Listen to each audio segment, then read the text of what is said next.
So good afternoon, ladies and gentlemen. I am just enthralled to be here on a lovely Sunday afternoon. I can't even believe I'm in the presence of this. Let's call him a genius. Let's be fair.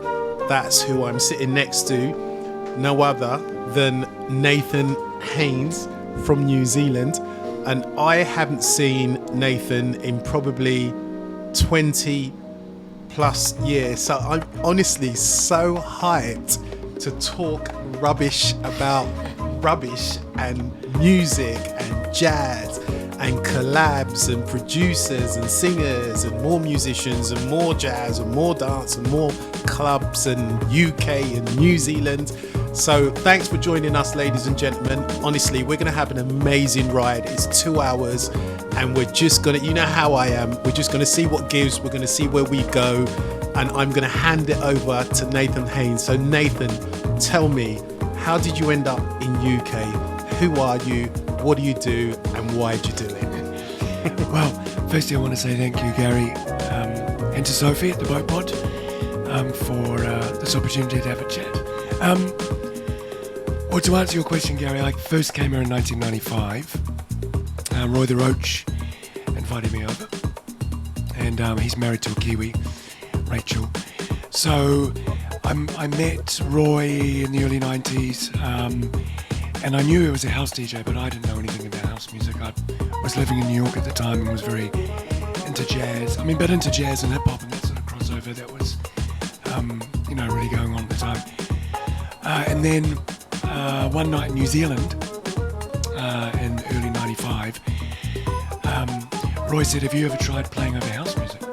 And I said, no. So he set the decks up in the house and I improvised over his set, and I was like, wow, this is really cool. I never really thought of it. So Roy said, look, why don't you come down to the gig tonight? It was at a place called The Box in Auckland, quite a famous nightclub back in the 90s. And it was the first time in my life playing with a DJ. And I had this real moment where it was completely different to the jazz scene in that it was in a club, the music was continuous, it was about the dancers, and the penny dropped, and I had a great night, and Roy said, well mate, you should come to London. So I arrived in the summer of 95, and the very first night Roy took me down to the Loft to see Paul Anderson, and that was my baptism by fire, I guess I'd say, into the scene. I played that night, and Trouble loved it, and he said, why don't you come every week? So I spent 3 years in the Loft, on and off, playing with Trouble and meeting so many DJs and dancers and amazing people, and that really got me into the scene. And of course through Roy, through Roy I met Phil and so many other people that are a big part of my life today. That's such an amazing baptism of fire, let's call it that. Obviously, back in the days, I was at the Loft as well, and that was, that was arguably one of the most euphoric utopias that I attended back in my, I was going to say early 20s, but actually, let's say early 20s. And, we'd be down there on a Wednesday night, and it was just, it was one of those kind of indescribable moments in UK club history that I'm not sure if we've ever experienced anything like the Loft on a Wednesday night. Maybe Co-op, and obviously there was Electric Ballroom. So it's interesting that you speak about Paul Trouble Anderson, God bless him, his soul, because I came across Paul Trouble Anderson in the 80s, in the mid 80s at Electric Ballroom, and Paul was playing soul classics and a lot of funk and electro. And obviously we'd go to the Loft on a Wednesday night, and Paul was just one of those amazing DJs that used to play a track and then leave the decks, hit the dance floor, and make sure that he scrambled back in time to either mix out the track. That was what Paul was like. So what I find so interesting, Nathan, is we must have crossed paths back in that period, because I remember Paul used to have, musicians playing over the tracks at the time, and I for the first couple of years at the Loft, I would never miss a Wednesday night. And it got to the point where we started to get, my friends and I used to get into this competition, who could attend the Loft the most. So, you know, even if you didn't want to go, you had to go. Do you know what I mean? Because we were regulars. So sort of moving on from the Loft, originally looking at your obviously, you know, you've come from a jazz background. How did you feel about house music, electronic music, obviously being a purist to begin with? So how was that crossover sonically for you? Well, like I said, I you know, since I was a teenager, and when hip hop, you know, had the worldwide explosion, I guess early 80s, you know, a tune would come out and I'd be like, wow, that's a Crusaders sample, or Jimmy Heath, or whatever it was. So I always saw the intersection between, you know, jazz harmony and different production styles, and that's something I got from a very early age. So when I got to New York, it wasn't just about the so-called purist jazz scene, it was also about this intersection. So I used to go down to the Giant Step nights, and I became friends with the guys in Groove Collective. And Jay Rodriguez, the saxophonist, is still a friend today. I played with them on several occasions. And, you know, the Giant Step nights was this really great intersection of music. And so when in about 97, after going to the Notting Hill Arts Club, which is another great institution, of course, I got to be friends with David, who was the owner, actually another New Zealander, and he offered me a Tuesday night. So, which is like, I could only work in London at that time, as you know, the West was totally going off in the 90s. Of course, there wasn't much. There was one club in East London. There was Blue Note, you know. Oxford Square, of course. And Oxford Square, yeah. I mean, we'll get onto the Metalheads thing later, soon. That's a whole other bit of my history. Totally.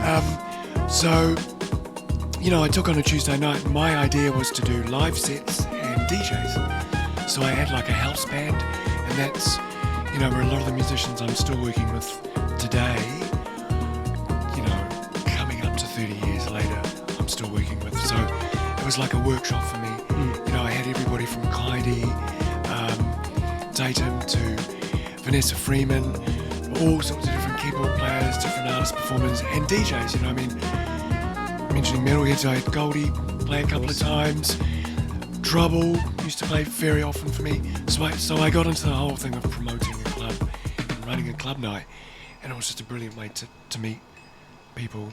Amazing. My night was called Bemsha, and then out of that night, I met Phil, started working with Phil, and then in 1999, Chili Funk asked Phil if he wanted to do a Phil Asher album, and he said no. How about I produce a Nathan Haines album? And that was Sound Travels. That is so amazing. So, Nathan, how so tell me, how did you get into playing jazz to begin with? Like, what was the did you go to music college? Where did it all begin? Well, where it began, my father, Kevin Haines, who's 82 now, he's a jazz bass player and a great jazz bass player. So he's actually he played a track on Sky for High, he played 2 tracks on my latest album. So I need to give him the mic, my voice. So, you know, he used to back a lot of the American musicians who'd come into town, into New Zealand. Eartha Kitt, Cannibal Adderley's brother, Nat Adderley. I remember seeing so many wonderful, wonderful musicians.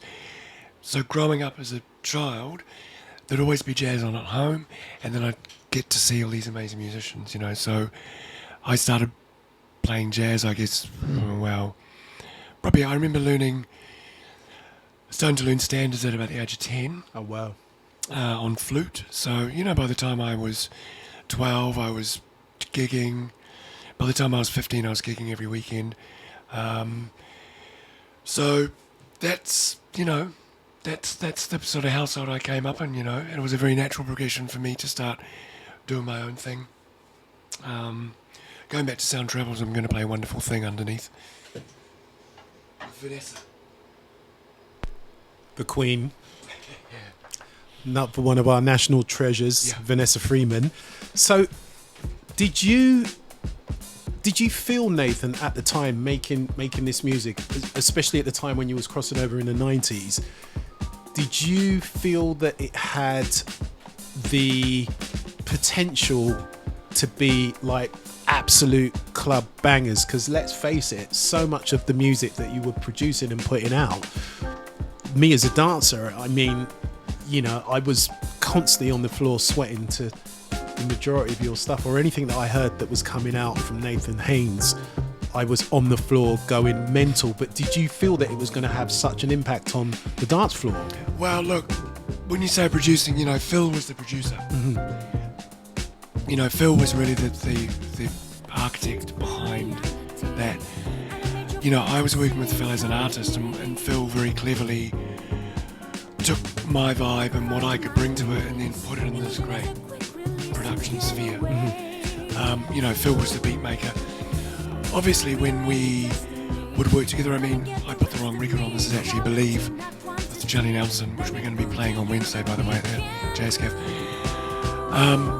You know, like, for instance, this song, the story of this song, one of the very first days we came into the studio, I put in some records for Phil to sample, and the drums sampled off a Weather Report album. So, which I gave Phil, and Phil just went, ooh, you know, and then 10 minutes later in the MPC. And then I actually played the original keys on this, and then Mike Gatto played. So this was sort of like the chorus was something that I'd been working on for some time. And then both Phil and I wrote the lyrics together, and then we got Vanessa in to sing them. So that's sort of how we worked. Sometimes I would bring an idea. A lot of times Phil would bring an idea, or we'd sit down and, I mean, back then, you know, we had a decent budget. We had a budget from the record company. This was pre-streaming, it was pre-CDs. And the funny thing is, you know, 3 years later, I remember CDs literally came in when we were making Squire for Hire in 2002. And instead of going down to the dub plate, I mean, talking about Trouble, I used to go with Trouble down to get the dubs cut on the Saturday morning. We'd go down together, and he'd get 20 or so for the weekend. Demos we've been working on, all special things he'd be doing, you know. But I remember literally everything changed overnight because you could burn onto a CD. And so what Phil started doing, and that's when we were making these tunes, we'd be in the studio and he'd burn it on the CD and then play it out in the club and see how it worked. That is so amazing. But why I'm mentioning that is before CDJs and before you could copy, record companies were making a pretty good return on vinyl sales. So, you know, we had a decent budget. So we could sort of go, right, we've got 2 months or 3 months in the studio. You know, we had a long time, so we'd go in on the Monday to Bus Space Studios, with Felix Hopkins' studio, Fluidity it was called. And then Phil would say, I love this, let's do something around this vibe, or what have you got, a Ibram record, or, you know, and we'd just build up things, then we'd get a demo, then we'd bring musicians in, and it would happen very organically. So would you say, is it fair to say that you were always shaping, when you were collaborating with the Phils of the world and obviously bringing various singers and musicians in, would it organically be conceptualized from literally nothing? Were you just allowing the skies to open and then the gods to kind of rain down with these amazing Gibson stuff? Or did you have ideas and plans and spend that much time listening to music and being inspired by some of the things you listened to, or did you just let the gods take over? How did it actually work? It's a good question. I think looking back on it, obviously my experience as a musician compared to Phil's experience as a producer and a Londoner and being part of the scene, you know, he was bringing all that to it. I was bringing my vibe and who I was, but you know, I was 23 years old when I arrived in London. When I started working with Phil, I was 27. I mean, Phil was a bit older, But it's just that he'd had a whole life in London and all that. So I think, you know, we sort of knew what we wanted to do without really knowing. It'd be interesting to talk to Philip about it now. You will. But to say, Phil might have said, oh, well, no, I had this idea, and, you know, I had certain ideas in my mind that I wanted to do. And, you know, by the time I'd really started working on Sound Travels in 1999, I'd been living in London for 4 years, and I'd been going to the Arts Club to see Phil and Patrick every Friday. Of course. I'd done all those years with Trouble, so I'd had a really, really good, proper grounding in the culture. But it did feel it was a very, very, very fun, inspiring time, and everything flowed really naturally. Of course. It was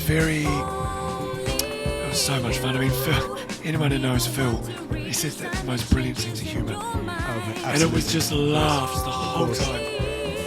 But, you know, Phil was a real joke about, he was deadly serious about music. Yeah. And we worked really, really hard. We did very long hours, and we didn't stop until we were both finished. At the same time, Phil was doing a lot of remixes, he was doing a lot of other productions. You know, Phil would bring me and people like Martin Clive Lowe and Kaidi and all these other musicians in to work in these amazing remixes, which are still out there, and, you know. Of course, he's still, to this day, obviously, Phil's still blessing us now, isn't he? He is, man. And smiling on us. I mean, there's people out there like Zaf who own almost everything that Phil did. My brother. And it's great because, you know, to be honest, I've forgotten half the stuff I did. With Phil, I was playing out in Australia recently, and a DJ who was one of the promoters in the gig bought a stack of records, and I couldn't remember doing something. Wow. It was just such a busy time. What I found so interesting in that period, Nathan, I mean, I was living in Amsterdam. I moved to Amsterdam in '91. So I would come back on a regular basis and visit the family, and obviously then go to the arts club and go to whatever gig you guys were playing, you know. I'd have so many sweat sessions on a Friday night at the arts club, obviously. If you look in terms of this transition musically, because we've always been, I think it's fair to say the English have always had their own sound, haven't they? Absolutely. Do you know what I mean? So they've been inspired by the Americans, like fundamentally, if we have to be honest, we were fortunate to have had like the Incognitos and do you know what I mean, the Light of the World and obviously Bluey and these kind of people that were looking at the weather reports of the world and all of these kind of museum actually, but if you look back in retrospect, especially in that period where you had Kaidi and you had Domu and you had Seiji and obviously you had Bembe and Vanessa and Charlene and Diego and Mark Mack, like, how was that sound to you? Did you feel at the time that you were involved in creating something that was completely fresh? Because that's the thing with that period. Did you not feel it was so utterly groundbreaking? I don't think, I mean, me personally, I didn't try to be groundbreaking. I mean, when I worked with Phil, we were just doing stuff we liked. But then under Phil's guidance as a producer, you know, he was responsible for how the record sounded. I mean, stepping away from Phil a bit now, but we mentioned Metalheads before, but, you know, I had my first tune out on Metalheads in '97, and, you know, Randall, bless him, just passed away a few days ago, and Goldie actually called me yesterday. We didn't get to speak, but Randall was the guy who played the first track that I made with a producer called A-Sides, and our production name was Cyclone. Yeah, because you've just released something on Metalheads, haven't you? Which came out last year, our first album. So, as well as the West London stuff, and as well as that scene I was in, there was also this incredible drum and bass scene going on. And it was, I saw that music as being like a very particular London, completely London focused sound, you know, and it was an amazing journey for me to be a part of that. And, you know, Goldie is still a friend, we still talk. That was a really special time in the UK as well. So I guess to answer your question, yeah, I felt like being in London at that time, late 90s into the 2000s, it felt amazing, man. And looking back on it now with the canon of work, and then knowing that a lot of these DJs and producers I meet from around the world who are still playing the music, yeah, it was special, and that resonated with a lot of people internationally, I think, which is very humbling for me to still be here doing what I'm doing, you know. I find it so fascinating, and once again, I've really got to give it up to you, Nathan, because as I said, like from where I was coming from as a dancer, and I'm not dancing anymore, but coming from a dance background and hearing this sound, and also seeing you live quite a few times, we as dancers were fascinated by what you guys were putting together, and of course I think the thing that was so special at that in that time period was the fact that there were so many producers and musicians that were almost constantly in this, and it's healthy, I don't mean this in a sinister manner at all, but in terms of the music that was being produced back then, it was like if Domu wasn't creating something unbelievable, Seiji was, and then if he wasn't, Mark was, and there was such a volcanic eruption of just amazing quality music. So how did you see that? Because, you know, even from where I'm coming from, from a dancer's perspective, we haven't seen anything like that since, which is not to say that there isn't great music being produced to this day, because of course there is, but what was it about that time period, Nathan, that was so special? What was it? Because it was a special time period. Well, we're all 20-25 years younger. A lot of us didn't have kids. We were all at different times in our life. There was a lot more venues. The scene, you could make money in the scene. Like I mentioned, you know, my return on doing an album was a lot better than it is these days. There was no social media. It was just,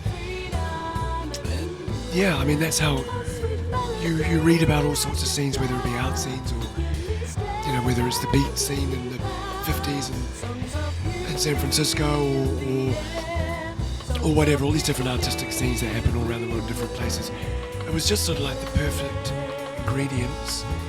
We were all working, there were venues to play, there were loads of labels, there was GOI distribution, Of course. you know, there was people interested, there were clubs around the world, and we were all younger, we were playing to people, and, you know, and I think as you get older, your priorities, not necessarily your priorities change, but, you know, I'm a dad now, and I've been through health things, life changes. I mean, you know, when I left London, I sort of was suffering from burnout, you know.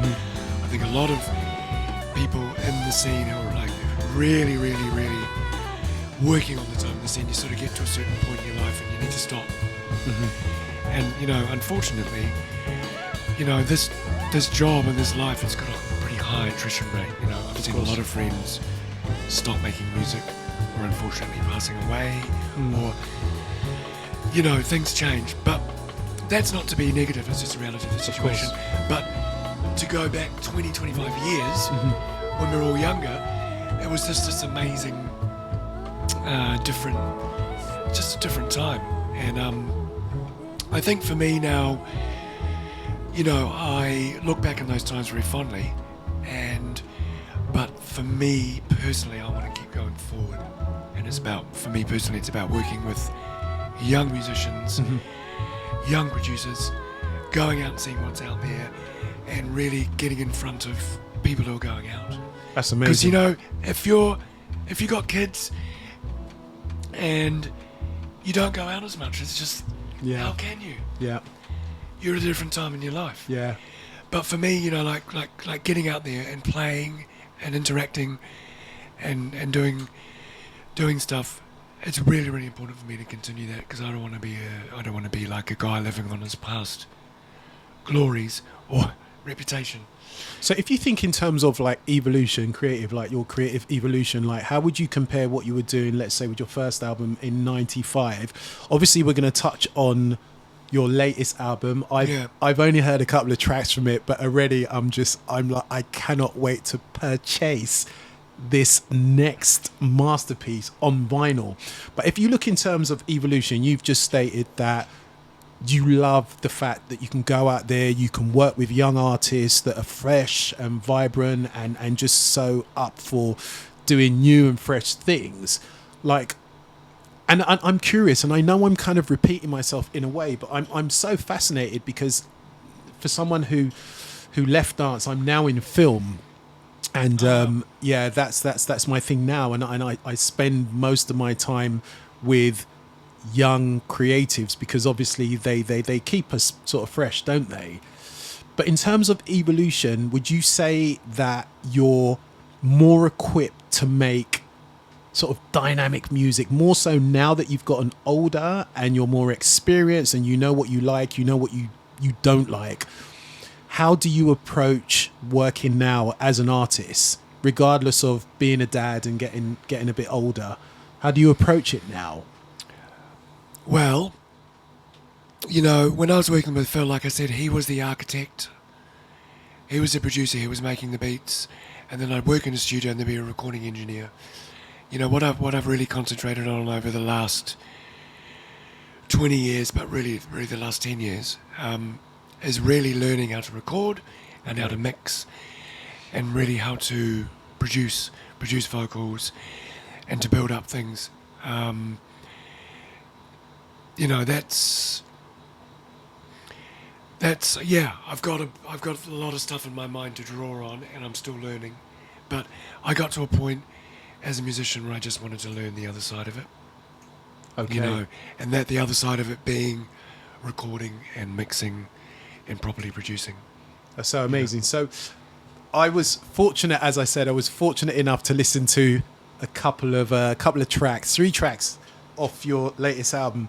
And there was one track in particular that I was quite fascinated by your approach creatively, Beladia, which is kind of mate, you've got to tell me about this, because as a film lover, and not to kind of like, you know, let's put the mirror on me, but as a film lover, I'm so interested in shooting on film and really doing things kind of the old school way. I'm working on a project now and we're looking to shoot 35mm. So which is kind of obviously the same approach, Nathan, in that you've used real strings, you've used a 1959 Steinway, you've got real drums, you've got flute, sax, like vintage mics, vintage valve preamps, like so why did you approach making that particular piece of music in that way? Well, you know, I've always been fascinated by the wonderful recordings of jazz music in the 60s, as most people, as soon as they get into engineering, you know, you listen to those records. So, you know, back in 2013, 14, I did a couple of records with Mike Patto, and they were jazz records, jazz quartet records. So we were all playing at the same time, and there was no overdubs or mixing. It was all straight down to the 2-track, you know. So that experience was amazing.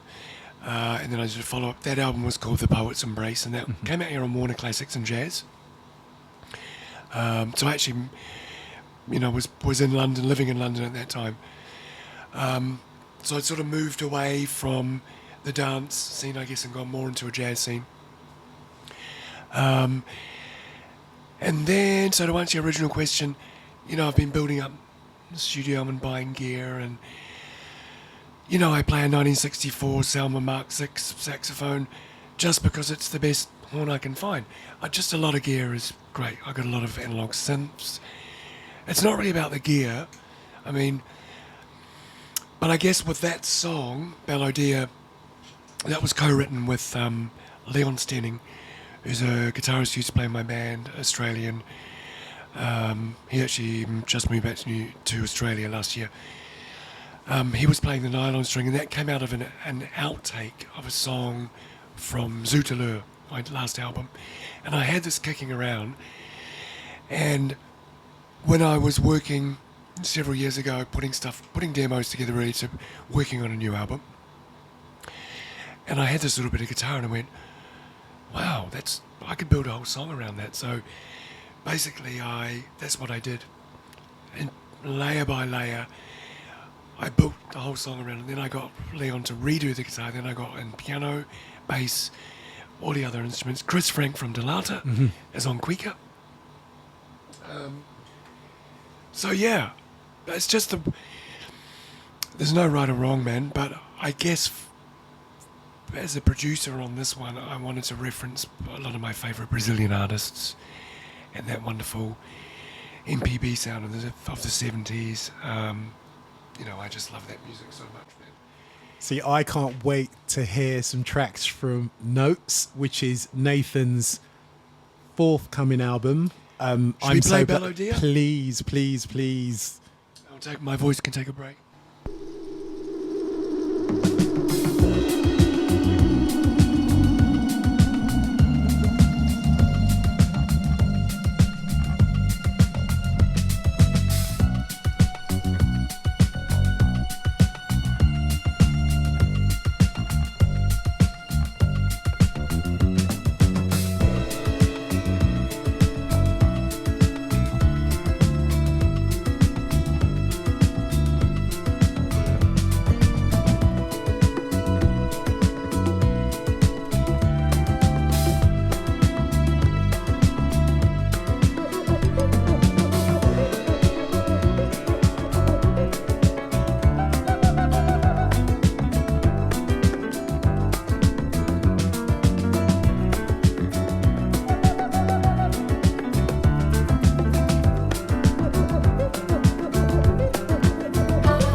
So yes, we are back. We are back. We are back, and I'm just seriously shooting the breeze with this genius, but also like such a beautiful spirit. I find what's really interesting is that the more I talk to Nathan, the more that I'm discovering that we've got so much in common. You know, the world is so small, isn't it? And I just want to just let Nathan talk a little bit about the last couple of years of his life, because, you know, he had some health issues and scares, and so did I, funnily enough, coincidentally. Obviously, your outlook on life seems to change, which I think can either, you know, completely deflate your creative genes, or it can enhance it. Obviously, it's enhanced it for you, Nathan. So do you want to tell me a little bit about that journey? So 6 years ago, I felt I was struggling to swallow. I just felt like I had something stuck in my throat. So I went to the doctor, and the doctor said, "Oh no, it's to do with your jaw." And, you know, then after a couple of months, it was still there, and my wife was like, so third visit to the doctor, he went, "All right, I'll send you to the hospital." So I went for an endoscopy, where they put a camera down your nose, you know.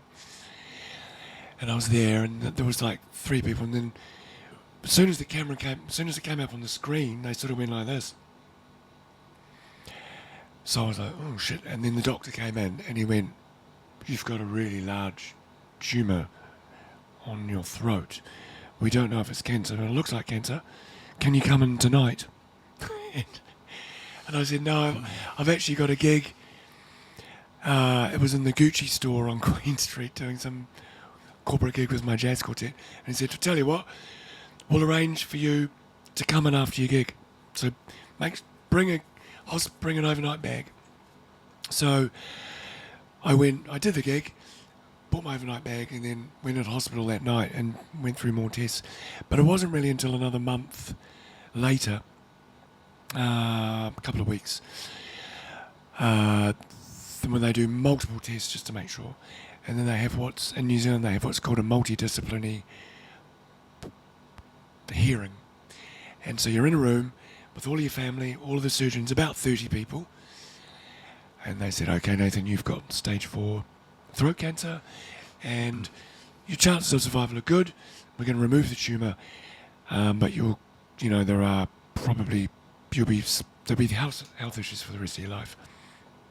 So I went into hospital on Boxing Day. They said, "Okay, well, you can have Christmas with the family." It was also my son's 3rd birthday, 6 years ago. And I went in for the first of many, many, many operations. First operation was 9 hours. I was under for 9 hours. And so they removed by laser a very large tumour. And then once I recovered from that operation, I couldn't even swallow water. I had no voice. I had like a whisper like this. Then after that operation, they removed all my lymph nodes, which is the scar I showed you. So got a big scar going around there. And they had to cut a lot of the tendons in my shoulders, so I lost movement in my arm. I couldn't lift my arm up for about a year. Then when I recovered from that, and I was doing a lot of throat exercise and rebuilding my throat so I could swallow, basically, then I went through 25 rounds of radiation, which was very grueling, because, you know, humans aren't designed to be irradiated. But they said, you know, we think you should do it because you've got a better chance of survival. So I did it. So, yeah, I guess the recovery took a year. It probably took 2 years. But I had to, you know, rebuilt my health and my life. After a year of that, I decided to stop drinking altogether. I'd had a couple of years of sobriety, and I'd had an interesting relationship with alcohol through my 20s and 30s into my 40s, and I wanted to stop. But anyway, 5.5 years sober now. which has completely changed my life. It's funny coming back to London as a sober person, because so much of the nightlife and everything was involved with drinking. I mean, that's what you do in your 20s and 30s. I pushed the envelope. I had a great time, and I don't regret any of it. But, you know, it probably took a toll on my health. And anyway, but the great thing, one of the wonderful things, one of the many wonderful things out of what I've been through is, you know, Phil was straight on the phone to me. As soon as he heard, he was, you know, Phil would just call whenever he wanted to call, any time of the day or night. Never texted.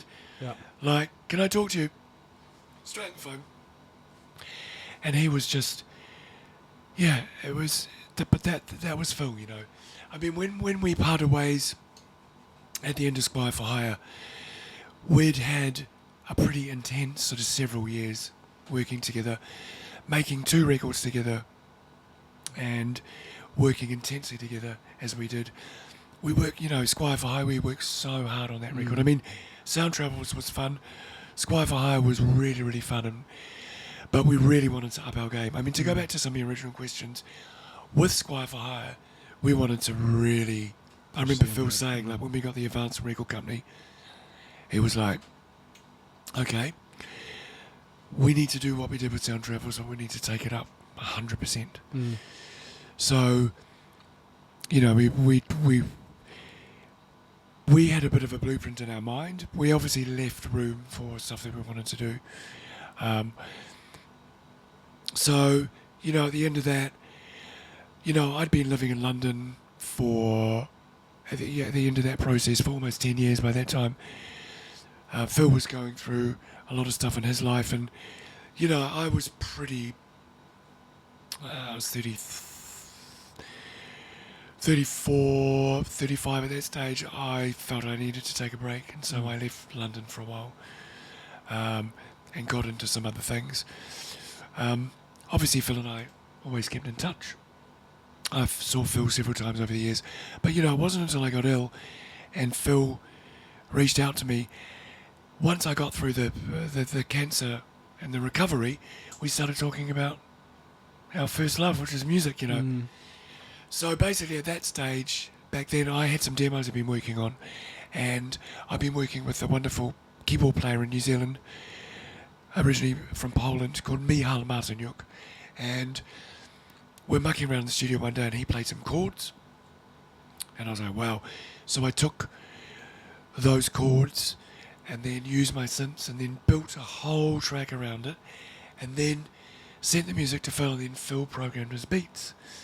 And this track was called Journey to the Peak, and it came out a couple of years ago on Enrico's label, Neroli. And so when Phil died, Enrico reached out to me, and, you know, he knew that we would be doing music together. And funny enough, before Phil passed, I'd approached several labels. This is the crazy thing. I'd approached several labels who weren't interested. You know, and that's the thing about Phil. Everyone goes, oh my God, Phil, you know, but the fact is, Phil had basically stopped working. He wasn't getting any gigs, and he wasn't really making any music because the scene had changed so much. When I started working with Phil again, he was working with Zaf, you know, which was great, and doing his 1980s label, and he was doing little bits and bobs. But when we started working together again, he went, Nath, you know, this is our time. We're getting the recognition now, and now that I'm back in London and a few years since Phil's passed, I can see that I'm starting to get people reaching out to me from all over the world saying, wow, these records are a big part of my life, and you really influenced me to become a producer, and etc., etc. So I think back then Phil knew that our sound was coming back, that it was our time again, and that for me as an artist it was a time to really sort of take that recognition but then step it up a notch and do something new, and that's what this record was all about. So this is the one song that, you know, Phil and I co-produced together. It's called Journey to the Peak, and I called it Journey to the Peak because at that stage of my life, literally, it felt like I was climbing a mountain every day. I was, just to even get out of the house was a struggle. You know, to talk, to do anything, was like this immense struggle. But out of that struggle came some new music. You know, so this Amazing. is Journey to the Peak, which is off notes. This is a different version than the one that Enrico released on Neroli, with live strings by my dear friend Jonathan Crayford.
Oh my gosh.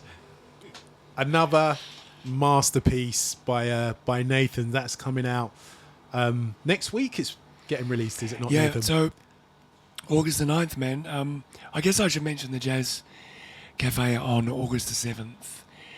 The last time I played the Jazz Cafe was 2004. Wow, literally 20 So years ago. it's 20 years ago. Wow. And then, when I was all planning all this, I delivered the album in October, and then I had another song, but roughly, so, I delivered it a while ago, got it all together. Then Adrian Gibson came on board for management, and we started talking about doing a London release show. And I said to him, look, if I could choose one venue, it would be the Jazz Caf. And I've been played at Ronnie's lots. Last time I played at Ronnie's was 10 years ago with Marlena, but I'd done several headline shows there, sort of 12 years ago, 13 years ago, when I was still living here. But, there's something about the Jazz Caf. I saw McCoy Tyner there, I saw Pharoah Sanders there, and, if I could think of one venue back at that period when we were doing Sound Travels and Squire for Hire and Phil being around, it was the Jazz Caf. I did so many great gigs there with Vanessa and Mike and Shelley Nelson and Marcus Beck. So then Adrian came back to me and said we got the 7th. So we do have in the lineup Vanessa Freeman, Verna Francis, Earth is a Place, Shelley Nelson singing Believe, Marcus Beck doing Right By Your Side and Surprising, Lyrical doing Doot Dude, with lots of other special guests. We've also got some of the artists of the new record, New Zealand artists, two of them who've moved to London actually in the last year, Arjuna Oakes, who's opening with his band, and Ruby Cezanne, who we're going to play next. She's a young singer. Her father actually plays percussion in my band in New Zealand. He's from Uruguay. It's fantastic. I'm not happy. I'm honestly not happy. As you people out there that are listening into the show that know me well, know that I'm a man of love, but I've got to bring a little bit of hate to Nathan now, because unfortunately I'm not going to be here, and he's just reeled off just royalty, kings, queens, princes and princesses in terms of the stuff that we love, that we're into. Oh my gosh, I've not heard Marcus sing in a minute. Vanessa, wherever Vanessa's at, yeah, I'll try and get there. But tell me a little bit about working with such likes. What was it like when you started working with Marcus and Vanessa, Shelley?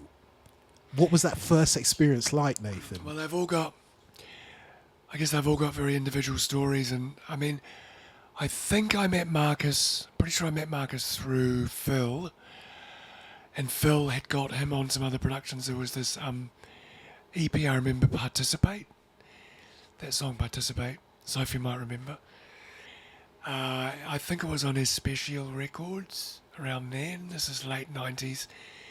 And then when we came to do the album, it was a time to actually bring all these people that Phil had done on EPs or whatever and bring them in.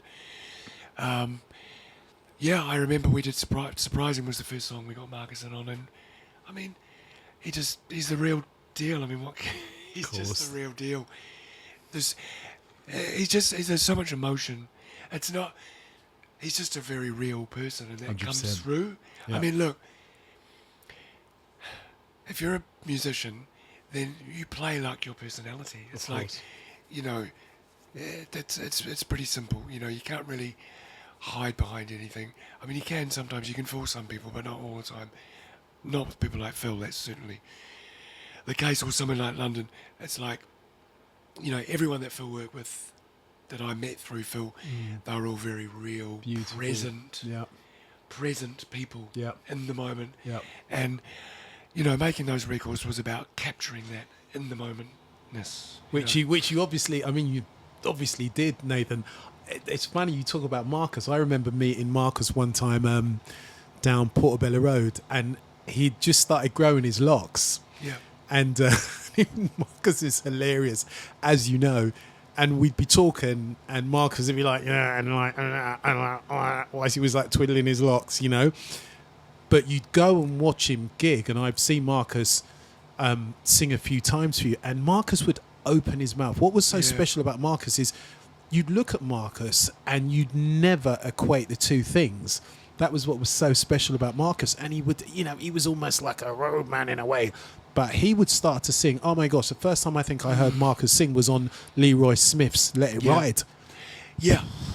Do you know what I mean? Yeah, that's right. So there was that. That's right. I remember now. Leroy lived just off Portobello Road. That's right. Yeah. That's right. And there was a track. Oh, yeah. There was some. I remember he did something at the Bug Studio as well.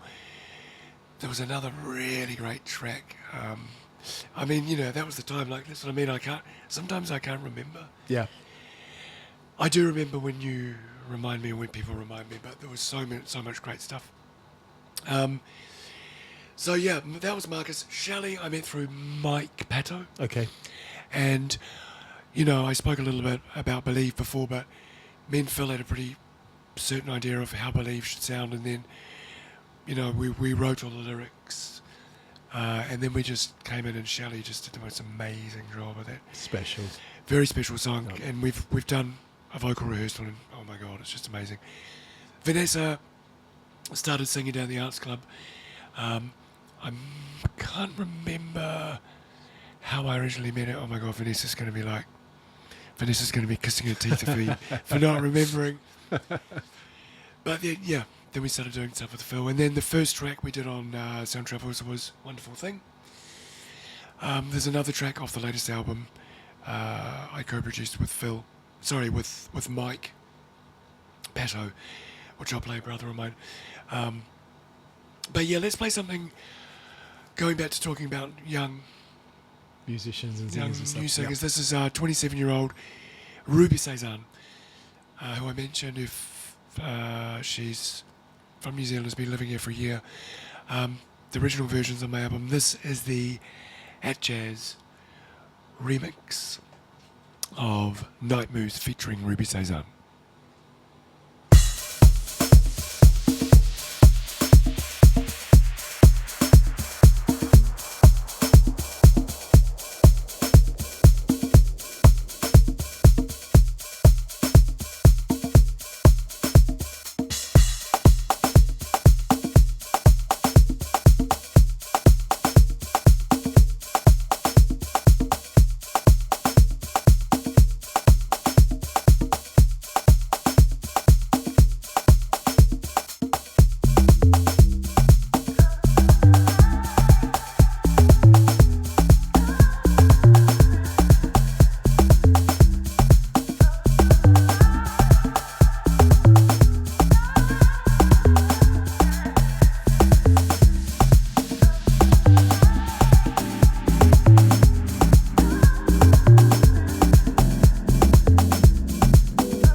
Sorry, I've got the wrong track.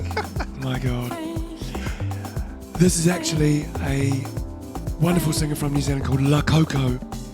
This is the At Jazz remix of Come Into the Light, which was the first single off the album. Okay. Crackershead has done the Night Moves one, which I will play. Anyway, sorry if you're getting that wrong, La Coco. Sorry, Ruby. Sorry, listeners. This is the At Jazz remix of Come Into the Light, featuring La Coco on vocals, a wonderful Polynesian Māori singer from Aotearoa. Amazing.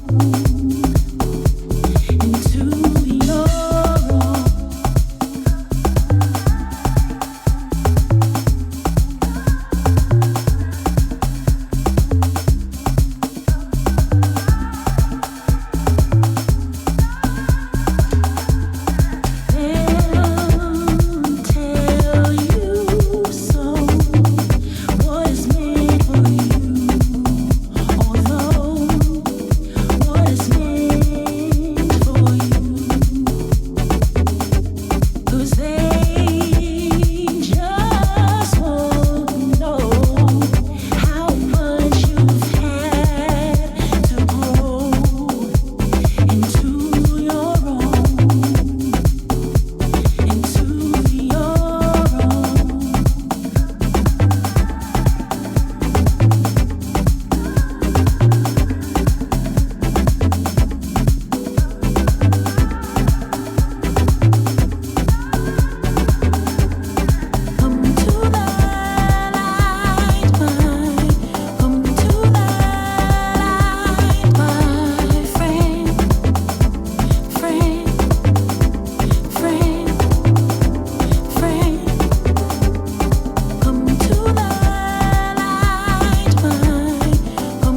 What a tune. What a tune. I mean, I'm just sitting here being absolutely spoilt by these this wave of just celestial, ethereal frequencies. Oh my gosh. So I was just talking to Nathan about the correlation between music and dance, and coming from a dance background, I asked Nathan, like, do you have like a conscious sort of approach to making music that you feel dancers would let off to? Because, you know, I was coming over from Amsterdam specifically to attend the Loft and High on Hope and all of these amazing co-op and these amazing clubs where we were privy to hearing this unbelievable music. Now, how conscious were you when you were collaborating and making stuff with Phil and using all these amazing musicians and singers? How conscious were you of the dance floor? Well, you know, speaking on humbly, if I may speak on Phil's behalf, even though he can't answer back. But yeah, he was the producer, and he was very aware of the club and how it sounds in a club. You know, and then when we started working together again, we spoke a lot about that, about the drums, you know, and I'm a horn player, and I'm from, you know, my jazz background, but I guess what separates my music from maybe another saxophone player is that I make music for the club. That doesn't mean that every tune on this latest album is club music. Most of it you can play in a club and you can dance to. I think I've always been interested in that. Like, I'm not a great dancer or anything by any means, but I love being in that energy and feeling that energy, and that's why I love, you know, dancers and being part of that culture. And that's why I do what I do in the framework I do it within, and I don't make different sorts of music. So amazing. I mean, like you've just mentioned to me, which I didn't know because I haven't seen anything in terms of the lineup other than the fact that Sampha's going to be there and Andre 3000 is going to be at We Out Here. But you've just mentioned to me, Nathan, that you're playing with Ron Trent, and back in the days, funnily enough, there was a gig that Ron did in Amsterdam, and I emceed for that gig. So tell me, how has that come about? Because you've said you've met Ron many moons ago. Well, no, I actually met him this year in New Zealand. That was for the first time? Yeah, and so a friend of mine, Frank Booker, very close friend, and he's a great DJ and producer, and he's done a couple of beats on the record, on this latest record. So he brought him over from Australia, and then he mentioned my name to Ron because we were sharing a studio, and then Ron said, "No way, you know Nathan?" And he's like, "Well, yeah, he's from New Zealand." And Ron went, "No way, is he from New Zealand?"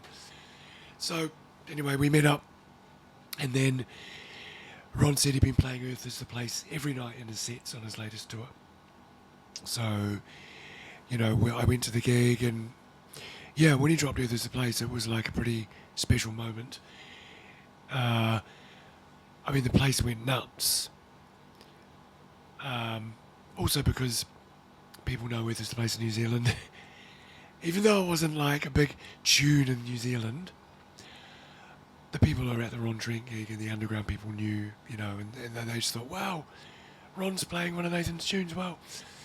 Anyway, we chatted, and Ron said, well, look, I've got some gigs with my live band.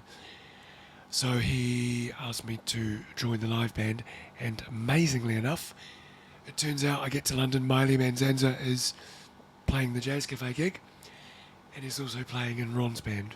So he's got two New Zealanders in his band. So, yeah, I'm playing on the Friday with Ron and his live, which is at drums, Miley Manzanza, guitar, bass, keys, and myself. So amazing. I mean, it's so sort of like, you know, it's eclectic and it's universal, and it's this thing where spirits just find spirits, don't they? It's kind of birds of a feather.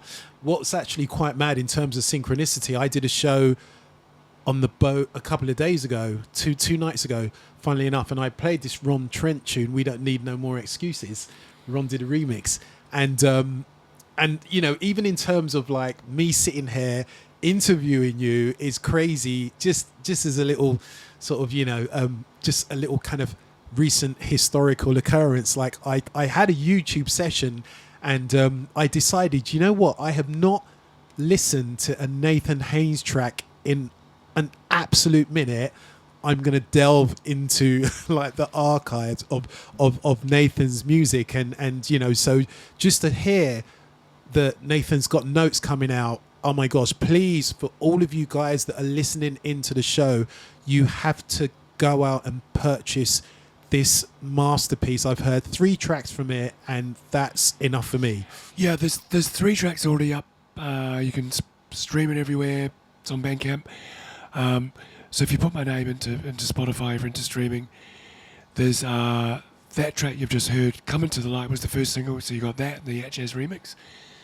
And there's 2 other tracks, there's Bellodia, which was the second single, and then Just Holding On, which has just dropped last week, which features Mark Mack on beats. But yeah, I'm sorry about that mix-up before.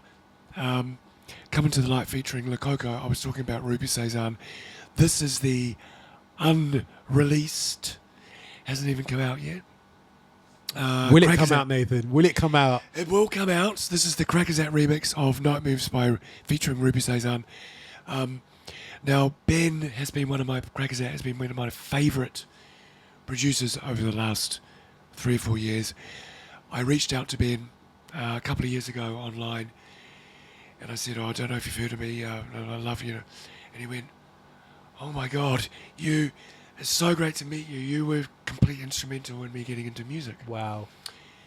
So he's a bit younger than me, so I was like, "Oh my God, really?" It was like, "Man, all the stuff you made with Phil was just why I got into it, you know." So that's been really great to connect with him. So he was really top of my list as a remix. So this is coming out, I think, in September. We've also got, I guess I should mention, a remix by Chaos and the CBD, who are 2 New Zealand producers and DJs who are smashing it internationally. They've been over here for about 10 years in the UK. There was a big tune they made called Emotional Intelligence, which I featured on, which is on Neroli, on Enrico's label. Okay. So I've actually connected with a whole load of young people. When I say young people, I mean people in their 20s and 30s. Through that tune, you know, through collaborating with Chaos and the CBD, it's just really brought me into a whole new audience, which is amazing. So this is the Crackerzat remix of Night Moves featuring Ruby Cezanne.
Another masterpiece, another masterpiece. We're getting spoilt here. We're getting sport here. Tell me a little bit about that last track before you play the next one, Nathan. What a tune. So that's the Crackazette remix of Night Moves featuring Ruby Cezanne. That will be out later. I can't remember what the label said. September maybe. But yeah, love Ben's work. Big fan of his productions. When I DJ, play a lot of his music. He's got all the jazz harmony, but he's also programs great drums, and he gets the sound. I'm too curious. So Nathan, tell me, because you're obviously DJing a lot as well, aren't you, at the moment? Yeah, well, at 95 is when I started DJing. So that'd be 30 years next year. I've always DJ'd. I learnt on vinyl. It's funny when you meet people now, they say, oh, do you play vinyl? I'm like, well, when I learnt there was no other way to play pre-CDJs. I've got a sizable record collection. I've always DJ'd, as well as, when I was going back earlier in the interview about the Nautical Arts Club, I DJ'd as well a lot, as well as getting in other DJs, but I guess over the last few years I've really been concentrating on DJing and playing at the same time. It's obviously very expensive to tour a band. The scene is underground. There's definitely not the budgets there were. Of course. So for me to promote, I'm able to go out, buy my own and do a DJ tour, and I get to play my own productions. I do my own versions with no saxophone or flute. That's sort of this new era of what I'm doing now, is just really embracing that. Amazing. And loving it, and bringing all of the stuff I've learned from all of my wonderful mentors, teachers, friends, and I'm really loving it. It makes sense, doesn't it? I think when you listen to the music that you're making, or stuff that you've collaborated with various producers and artists, it makes so much sense, Nathan, that you're DJing, or at least you were DJing practically the same time when you started making music. And that's why I asked you earlier on, what is that you must have some sort of innate understanding of what happens on the dance floor, which must govern what absolutely. You're making. It's funny, I had this conversation with somebody a couple of days ago, but with the musician, actually, who was asking me quite a similar question, and I said, the moment I stopped playing sort of straight ahead jazz and getting into club music, and it was really on that very first night when I was with Roy the Roach. This is back in 95, so almost 30 years ago now, and he was DJing. I was in a club, I was in the DJ booth, but I was improvising over the music, listening to when I should play, and it was one of those big moments where, for me, it was like a new pathway that I could see, where the music was continuous. It was about the dances. It wasn't about now we're going to play this song, and then you play it, and then you stop, and then it was this continuous flow. So DJing for me has been so great to put that back into making music, and as a musician, because I'm able to think about what it's like on the other side. And when you're DJing, you're always thinking about the audience. You're thinking, what song's going to work? What are they going to be into now? And that has really, really informed me as a musician and a producer. But wearing that other hat, just thinking about the audience instead of just thinking about your own. That's so amazing. One of my I've got to give him a shout out. One of my closest friends, the mighty Zaf, man like Zafar Chowdhury, who for me, in terms of inspiration, him with a couple of the Dutch DJs. You had Casey the Funkaholic, Cassie Six, to name a few. My twin brother Seymour, and even looking at somebody like Zaf, who ended up obviously co-producing stuff with Phil, and Zaf will go down in my history as one of my favourite DJs of all time, and we'd be on the floor together in the 80s. We were always at Dingwall's or the Loft or wherever, and be on the dance floor. So to see even somebody like Zaf's transition into producing music with Phil, it just makes so much sense. So listening to the stuff that you've been doing, I mean, honestly, I think sometimes we don't give producers, musicians enough props, Nathan, because if I look at some of the periods that I've been through in my youth growing up, like, I am so grateful for the likes of yourself or Digo or Mark Mac or Mark, or say, everybody. We've been really, really blessed. And before you play the next tune, I just want to ask you this question, Nathan. How, or I should say, what would you give in a nutshell to a young, aspiring musician that wanted to follow in a similar pathway as yours? What advice could you give them? Yeah, and I'm asked this a lot. So, yeah, I say get to, somewhere like London and just get involved, man. Stay humble but basically just hit up as many people as you can and just ask to be involved. Go, and it's just about being there and being part of it. But, in somewhere like London, you really got to want it too. It's like there's not any room for second guessing it. You've got to, and like when I was here, I was laser focused about. Well, I didn't even think about anything else. It was just music, 24 from the moment I woke up until I went to bed. I was out at all sorts of things, all the time, constantly, but also absorbing, the great art that London has to offer as well. Just absorbing everything that somewhere like London can give you, all the different cultures, and then reflect that back into your work. Take it in and put it back out into your work. Practice is really important. Learn your craft. It's not easy. I mean, my son's 9.5 years old. He plays the drums. He's got a huge amount of natural talent, but getting him to practice is really hard. And I think for people now, you've got social media. You've got quick stardom. You've got so much stuff. But to really be good at something, it's a 10-year journey.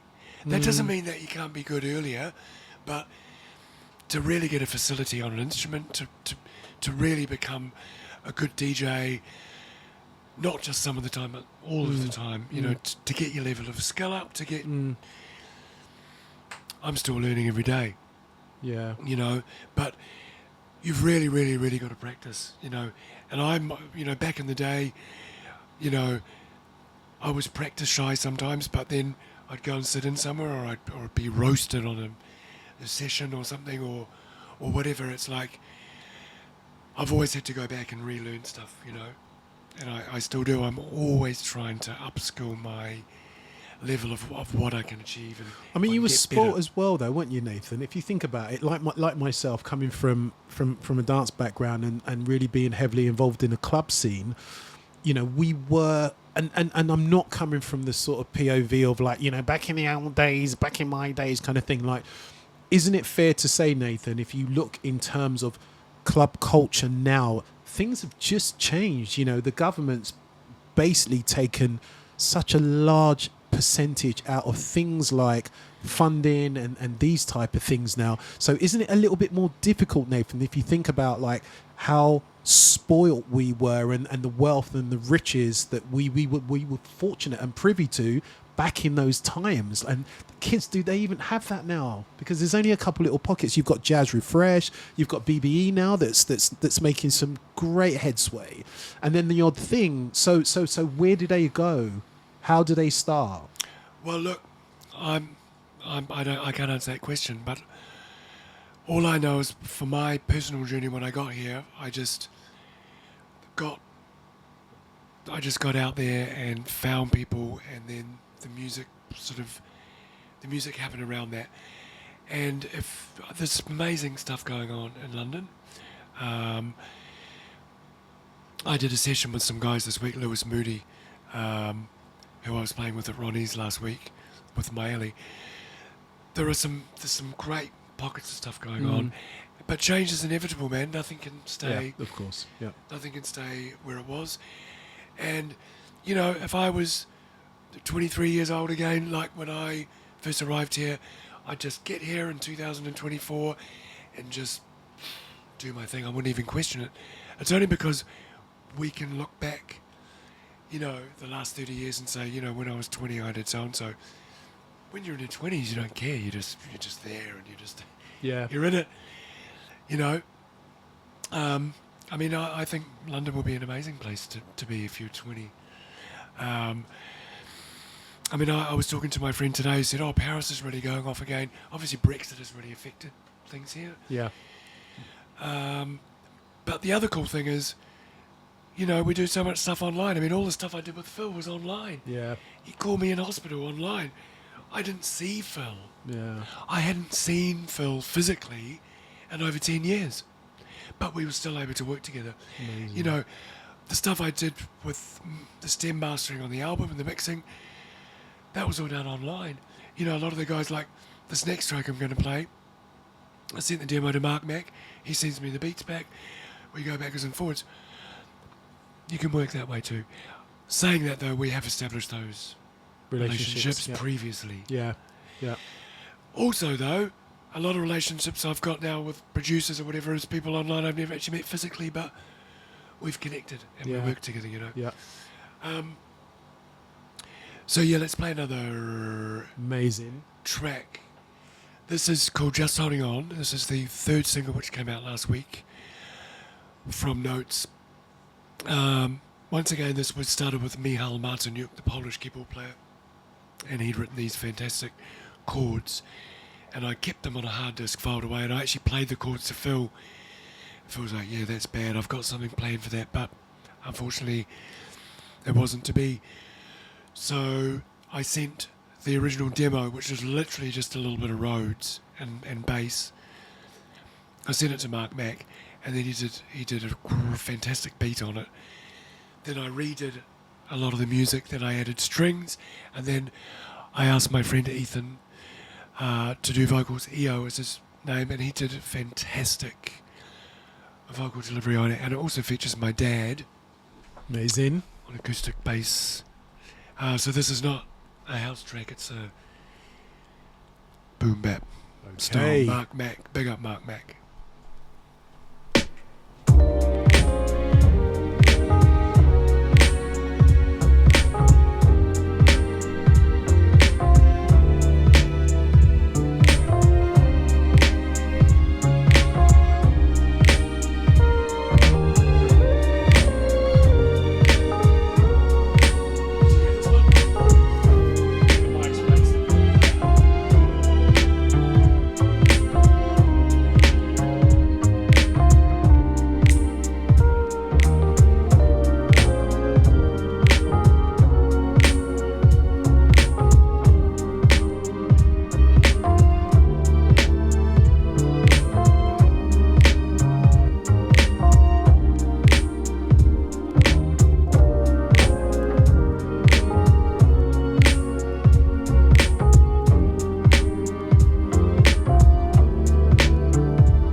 now, right here. Somehow, somewhere within it all, this ball of all that ever was and will become. Along the way, we learn the ropes, how to fear and how to cope with systems cold and calculated, mechanisms man created to control and to exploit for selfish gain, to fill a void no thing could fill, but still we must proceed forever onward. Because it rages on, something like the oldest song we never sung. The beat, the heart, the soul, the son of man. What have I become? What have I begun? Yeah. I said it rages on, something like the oldest song we never sung. Hands in the dirt, back to the sun. Sweat on my brow, blood on my tongue. Praying that it don't all come undone. Praying we don't succumb to this wickedness. I'm just holding on. I'm just holding on. I'm still holding on. We just holding on. Holding on. Holding on. Holding on.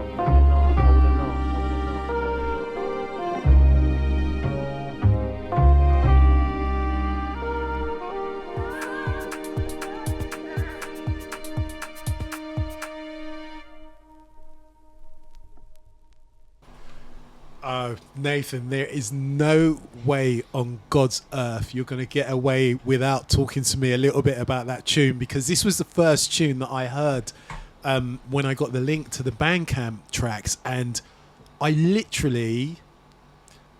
kid you not, I played this tune like 4 times on the trot. First of all, this EO guy, what an unbelievable flow. And, you know, the music accompanying what he's doing. Talk to me, please, man. What are the lyrics about? Because there's obviously a message, something profound is in there, Nathan. Spill the beans. So, yeah, EO,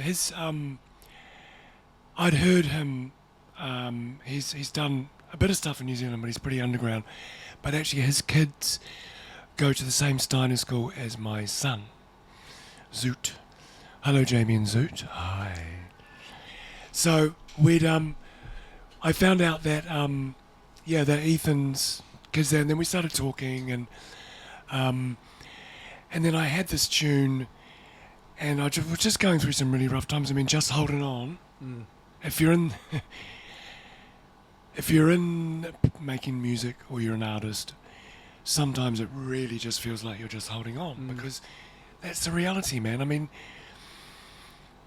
you know, I'm not going to focus on the negatives of being an artist in this day and age, but I'm certainly not doing it for the money. Because if I wanted, you know, if I was a lawyer or a doctor or a whatever, at the age of 52, I'd be like, oh, you know, okay, I've got my house, I've got some money in the bank, I've gone up the corporate ladder, I've got this and that. I don't have any of that. But what I do have is I've got a lot of respect. Mana is a Māori word, which means like a respect that you earn. I feel like that people understand what I've been trying to do and the legacy of the music I've created with my friends, who I all respect immensely. I have that. I'm able to work internationally. My music is heard by a lot of people. But, you know, it's a rough life, man. You never know where your next buck's coming from. Yeah. I'm always looking to try and up things so I can do more gigs, play bigger crowds. And, you know, I guess that's what this record was about. I hadn't put a record out in 10 years. I became a dad, got cancer, COVID hit, and we all stopped working and thought the world was going to end. And, you know, you go through all that period of the mental anguish that I mean, sure, everybody was affected, but a lot of people keep working through it. You know, if you're a musician, you weren't able to work. And that was really tough on a lot of people, and myself. So this song was really about just, you know, it really felt like just holding on sometimes, but knowing that if you just hold on, then other things it's going to end, that thing's going to end. Oh, you will get another gig. Things will, and I look back on my life, and I mean, so many musicians I know, including Phil, they stopped making music for a while. Yeah. so many details I know, I'm giving up, you know. I mean, there's days when I think, that's it, I've got to get a day job. Yeah. I can't pay the rent. Yeah. Yeah. The tax department's coming after me. Yeah. Yeah. What am I going to do? Yeah. I can't put food on the table. Look, it's not like that all the time, but when I spoke to EO about it, and he's in the same boat, you know, New Zealand's a tiny population. It's pretty hard to make a living there. So, you know, I'm just holding on, praying that I won't succumb to the wickedness. Because, you know, you can succumb to the wickedness, but you just got to keep going on. 100%. I mean, I'm sitting there, I'm listening to this, I'm looking at you, I'm kind of like seeing the nuances and the emotions behind your shades, and I'm like, Gaz, keep it together. I'm like an extremely emotional person, like yourself, and you know, being in film, being a film director, it's the same thing, and it takes a minute before you're actually there, and sometimes I'm like, okay, I'm gonna jump back into being a choreographer because it was really easy, and I had everything on a silver platter, so I was spoiled, and then getting into something like film, which is completely a contrast. But we're all just holding on as artists, and you know, we speak, don't we, Nathan, about making money or being able to monetize what we love, which is so difficult in terms of being an artist. But then at the same time, oh my gosh, Nathan, man, like, you're a king. And I really mean this. You're a king. I'm being really, really serious. And we've got probably about 10 minutes ago, but this has been seriously emotional for me. You know, I lost my father recently, and just to sit with someone who's been through what you've been through, and you're churning out this, Nathan. Well, come on, brother, man. That's what Notes is about. It's about putting my life back into the music, and then with graciousness and with love and appreciation. You know, if some people who might have known me back in the day, I'm the same person, but I'm different. I've learned the lessons. You know, the ego that I had in my 20s and 30s, that was because I didn't know myself, and because deep down I was actually really scared that I wasn't good enough, you know. But, you know, I've walked in the valley of death, what I've been through in my life, and to come out the other side has just filled me with appreciation and graciousness and love. Just the mere fact that I'm still here, and then put that back into the music, you know, and then I've just sort of like got a new way of looking at my life and how I interact in my life.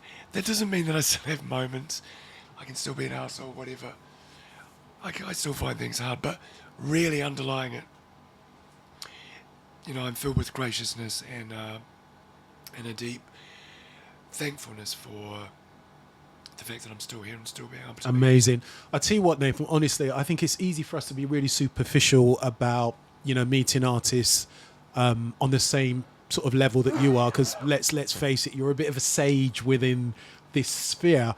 But even quickly touching on what you've just said in terms of being a 20-year-old and a 30-year-old and kind of like thinking that we've got it all sussed, but essentially we don't. But I think the thing that is so powerful and beautiful about what you've done and what you've achieved is you can hear, you can feel, you can see your soul in everything that you've ever played on and you've ever worked with. Whoever you've worked with as a producer or a singer or another musician, you can hear your soul. So I am so happy, because I think it's closure for me as well, because I knew you in the days and I used to think to myself, this is like quite an aloof person. I used to find you were quite aloof. Yeah, I was. Do you know what I mean? Well, I was also out of it most of the time as well. You know, either drunk or stoned or both or whatever. Yeah. That, you know, that was my time, which is why I'm just loving sobriety, because it's like I said before, we had the mic on, I walk around London and I'm sober. I'm like dead clear. Yeah. That was, I mean, you know, there was a lot of weed smoked back in. Of course it was. But yeah, yes, I was aloof. But you're I was obviously. probably really stoned. But it doesn't matter, because you're obviously clearly such a beautiful soul.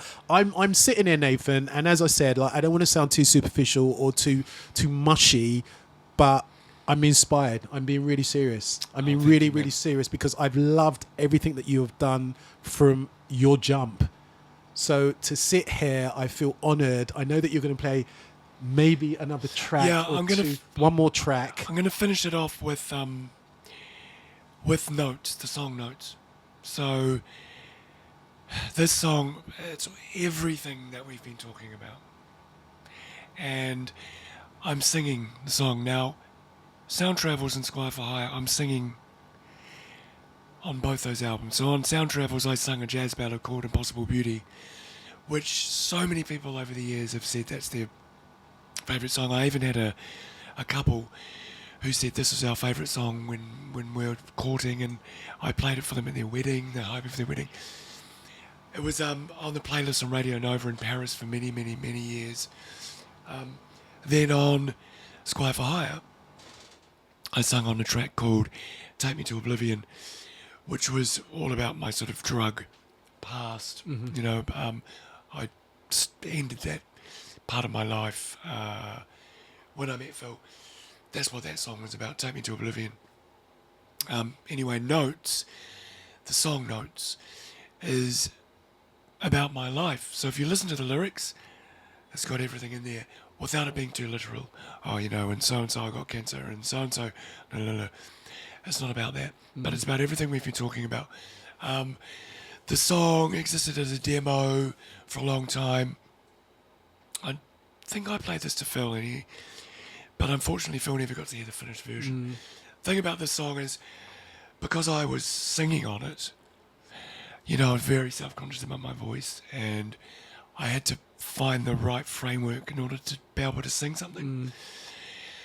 And it literally took me 3 years until finally I said to my wife, after literally, we're talking pages and pages and pages and pages of rewrites, I couldn't get the lyrics right.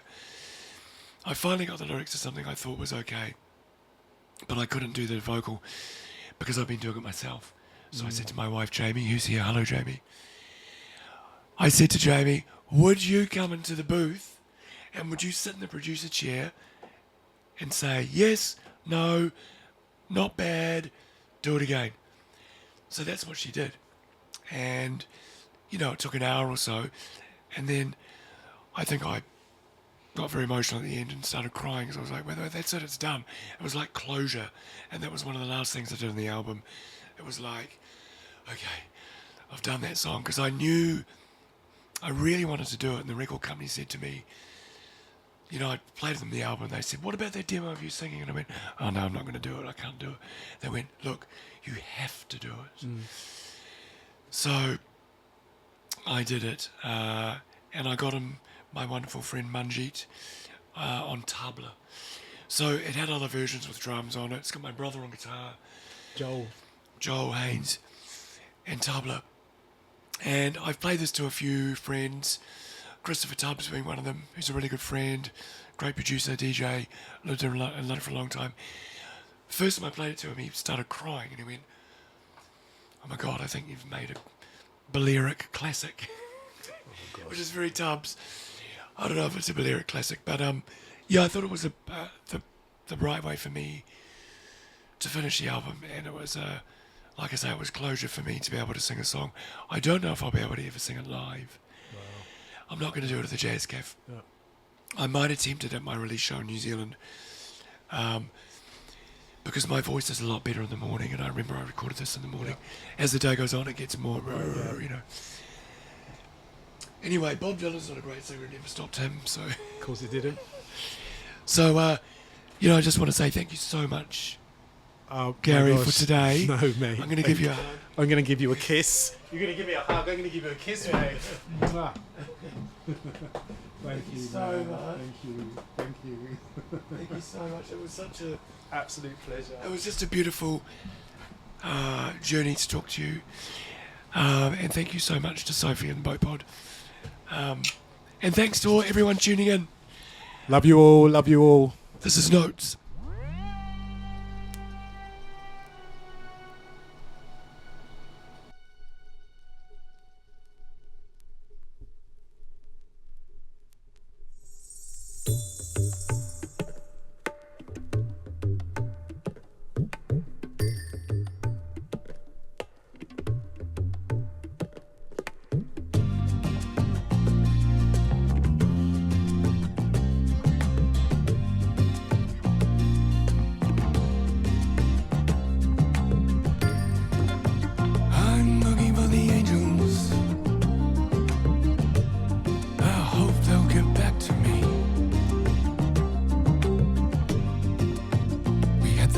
of the devil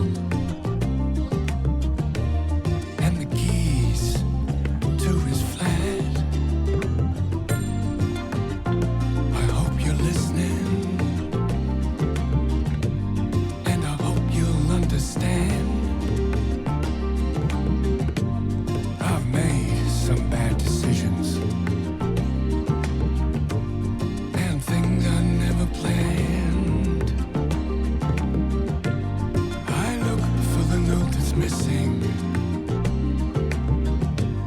and the sound I'll play again.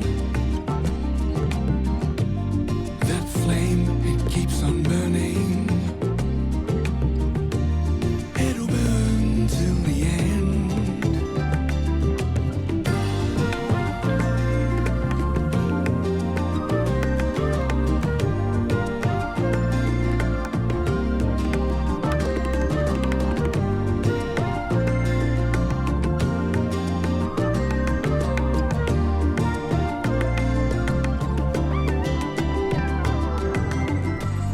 That day I met my maker.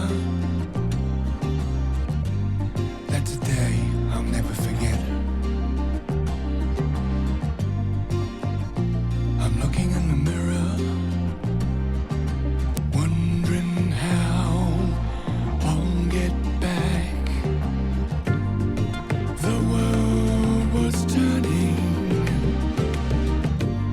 in the wrong direction for me. Then I found the answer. Only love will set you free. You never ever know what you got until it's gone. Keep a hold, keep it tight, right from wrong. You never ever know what you got until it's gone. Keep a hold, keep it tight, what you know. You never ever know what you got until it's gone. Keep a hold, keep it tight, right from wrong. You never ever know what you got until it's gone. Keep a hold, keep it tight, what you know. You never ever know what you got until it's gone. Keep a hold, keep it tight, right from wrong. You never ever know what you got until it's gone. Keep a hold, keep it tight, what you know. You never ever know what you got until it's gone. Keep a hold, keep it tight, right from wrong. You never ever know what you got until it's gone. Keep a hold, keep it tight, what you know. You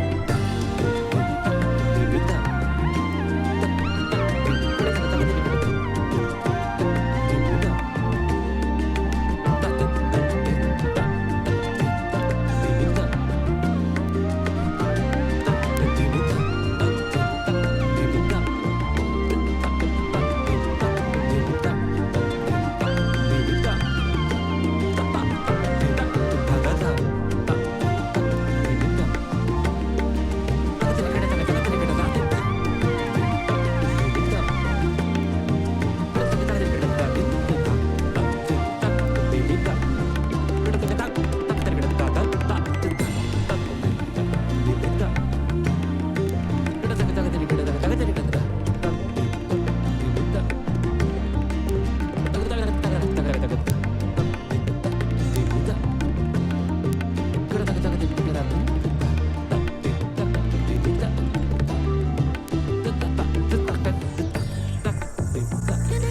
know what you got until it's gone. Keep a hold, keep it tight, right from wrong. You never ever know what you got